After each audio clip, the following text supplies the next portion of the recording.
எல்லாருக்கும் வணக்கம்.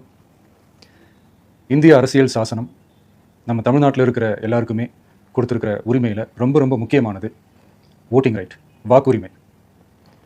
ஒரு மனுஷன் உயிரோடு இருக்கான்றதுக்கு அடையாளமாக இருக்கிறதுல அவனோட ஓட்டுரிமை ரொம்ப முக்கியம்.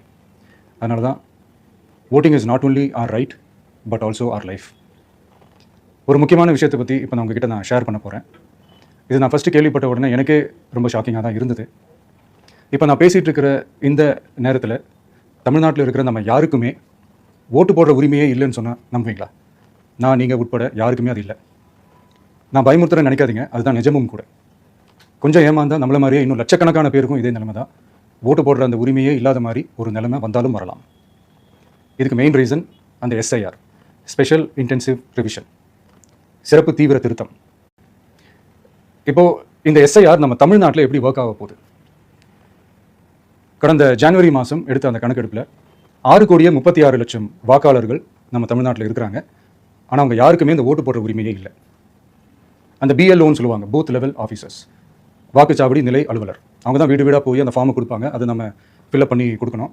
அதை தேர்தல் ஆணையம் அதை எடுத்துகிட்டு போய் அதை ஸ்க்ரூட்டினைஸ் பண்ணி அது எல்லாமே கரெக்டாக இருக்கான்னு செக் பண்ணி பார்த்ததுக்கப்புறம் அந்த வாக்காளர் பட்டியலை வெளியிடுவாங்க. அந்த வாக்காளர் பட்டியலில் நம்ம பேர் இருக்கணும், அப்போ தான் நம்மளால் ஓட்டு போட முடியும். அந்த புது பட்டியல் வர்ற வரைக்கும் நம்ம வாக்காளர்களான்றது அது உறுதியே செய்ய முடியாது. இன்கேஸ் அந்த புது பட்டியலில் நம்ம பேர் இல்லைன்னா அது ஒரு தனி ப்ராசஸ், அது ஒரு தனி ஃபார்ம், அது ஒரு தனி கிளைம்ன்ற மாதிரி அது ஒரு வேறு வேலை. ஸோ இந்த மாதிரி நிறைய சிரமங்கள் குழப்பங்கள் இருக்கிறதுனால மக்களுக்கு இது மேலே ஒரு கன்ஃபியூஷன் ஒன்று இருக்குது. இது என்ன வெரிஃபிகேஷனா, இல்லை ஒரு மறைமுக ரீரெஜிஸ்ட்ரேஷனா, இல்லை இது வந்து ஒரு நியூ ரெஜிஸ்ட்ரேஷன் மாதிரியே தானா அப்படின்ற மாதிரி நிறைய கன்ஃபியூஷன் இருக்குது. அவங்க செய்ய வேண்டியதெல்லாம் ஒன்றே ஒன்று தான். இந்த மாதிரி வீடு வீடாக போய் அந்த எனிமரேஷன் ஃபார்ம் நம்ம ஃபில்அப் பண்ணி கொடுக்கும்போது அதுக்கான அக்னாலேஜ்மெண்ட்டை அந்த பிஎல்ஓ அந்த ஆஃபீஸர்கிட்ட இருந்து நீங்கள் வாங்கிக்கணும். அது ரொம்ப ரொம்ப முக்கியம். இது நான் சொல்கிறது வாக்காளர் பட்டியலில் ஆல்ரெடி உங்கள் பேர் இருக்கிறவங்களுக்கு நான் சொல்கிறேன்.